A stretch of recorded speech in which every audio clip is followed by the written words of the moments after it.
প্রত্যেকটা বিপিএলে আমি কখনো লোয়ার অর্ডারে ব্যাটিং করিনি, আমি সবসময় বিপিএলে টপ অর্ডারে ব্যাটিং করেছি। এমন না যে আমার সময় শেষ হয়ে গেছে, আমার হাতে এনাফ টাইম আছে। অবশ্যই যদি ভালো করতে পারি সেখানে খুব ভালোভাবে অবশ্যই নিজের চেষ্টা থাকবে কামব্যাক করার। আমার ফোকাসটা প্র্যাকটিসে ছিল, আমি আর কিছুতে ফোকাস দিইনি, তো আমার মনে হয় না আমি ডিস্টার্ব ফিল করি।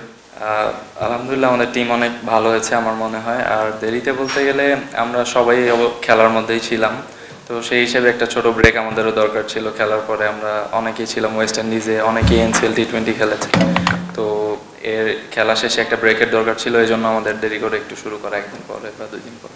টিম তো অবশ্যই খুব ভালো হয়েছে আমাদের, বিশেষ করে আমাদের লোকাল প্লেয়াররা অনেক ভালো আছে এবং ফরেন প্লেয়াররা যারা যারা আছে সবাই যদি ফ্রি থাকে ওই টাইমে, তো অবশ্যই কম্বিনেশন একটা খুব ভালো টিম হয়েছে।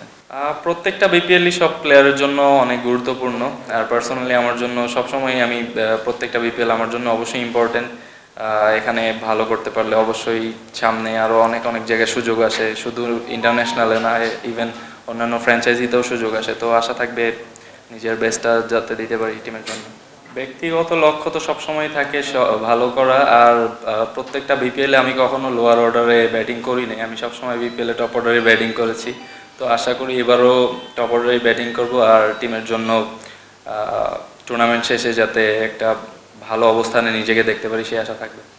সুযোগ বলতে আমি মিন করেছি যেটা আপনি হয়তো বুঝেন না, আমি ফ্র্যাঞ্চাইজি ক্রিকেটের কথা বলেছি। তো এখানে ভালো করলে প্রত্যেকটা অন্যান্য ফ্র্যাঞ্চাইজি ক্রিকেটেরও এখানে একটা নজর থাকে, তো সেই হিসেবে সুযোগ আসবে।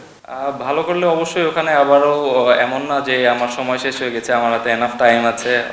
অবশ্যই যদি ভালো করতে পারি সেখানে খুব ভালোভাবে অবশ্যই নিজের চেষ্টা থাকবে কামব্যাক করার। আসলে ভাইয়া পার্সোনালি আমার ক্ষেত্রে বলতে গেলে আমার ফোকাসটা প্র্যাকটিসেই ছিল, আমি এদিকে অবশ্য অতটা খেয়াল করি নাই। সো এখানে যেই জিনিসটা খেয়াল করি না এটা নিয়ে আমার অতটা বলা ঠিক হবে না। আমার ফোকাসটা প্র্যাকটিসে ছিল, আমি আর কিছুতে ফোকাস দেইনি, তো আমার মনে হয় না আমি ডিস্টার্ব ফিল করি। Double million offer, Walton fridge কিনে পেতে পারেন 20 লক্ষ টাকা, রয়েছে কোটি কোটি টাকার নিশ্চিত উপহার। এটা অনেক বড় একটা টুর্নামেন্ট, ফরেন প্লেয়ারদের অনেক সময় যাওয়া আসার মধ্যে থাকতে হয়। তো আপাতত যেই কম্বিনেশনটা আছে আমার মনে হয় খুব ভালো আছে, তো সবারই এটা মানে মেনে নিয়ে আগাতে হবে যে সবসময় সবাই ফ্রি থাকবে না। তো আপাতত আমার মনে হয় যেটা আছে আমাদের জন্য বেস্ট একটা কম্বিনেশন আছে। আশা তো শুধু ইব্রাহিম জাদানকে নিয়ে না, ইব্রাহিম আছে, আমাদের টপ অর্ডারে নাইম শেখ আছে, তো অবশ্যই আশা থাকবে দুজনের কাছ থেকেই আমরা যাতে ভালো একটা স্টার্ট পাই। তো সবার জন্যই আশা আছে, এমন নাই যে কারোর জন্য আশা নাই, সবার ক্ষেত্রেই আশা আছে যে টিমের যাতে ভালো করতে পারে।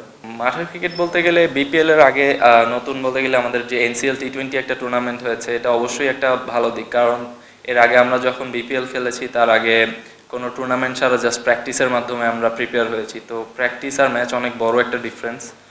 তো এনসিএল টি20টা খেলে সবাই বিপিএল খেলবে, এটা একটা ভালো দিক, এটা বড় একটা চেঞ্জেস। আর তাছাড়া আরও অনেক চেঞ্জেস আপনারা তো দেখতে পাচ্ছেন যে আমরা এই যে এটাই আমাদের জন্য চেঞ্জেস ছিল, একটা টুর্নামেন্ট পেয়েছি বিপিএল এর আগে, এটা একটা প্লেয়ারদের জন্য একটা বড় পাওয়া।